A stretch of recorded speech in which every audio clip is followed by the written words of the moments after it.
সংসদের যে নির্বাচন হচ্ছে আপনারা দেখতে পাচ্ছেন, এটি নিয়ে গতকালকে যে ডাকসু নির্বাচন হয়েছে সেখানে শুধু খালি আপনারা ছাত্রদলের কথা কেন বলেন?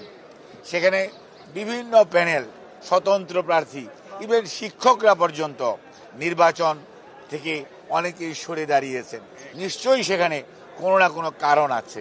কাজেই আমার বক্তব্য থাকবে অত্যন্ত সুস্পষ্ট। দেশের মানুষ 2009-এ ভোট দিতে পারে নাই, 14-তে ভোটারবিহীন নির্বাচন হয়েছে, 18-তে দিনের ভোট রাটে হয়েছে, 24-এ আমি আর ডেমিন নির্বাচন হয়েছে। কাজেই বাংলাদেশের মানুষ নির্বাচনী ব্যবস্থার প্রতি আস্থা রাখতে চায়।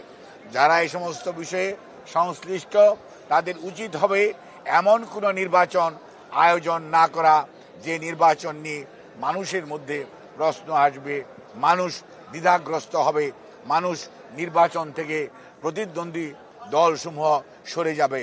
কাজেই কোনো বিভাজন আপনাকে আমাকে শক্তিশালী করবে না।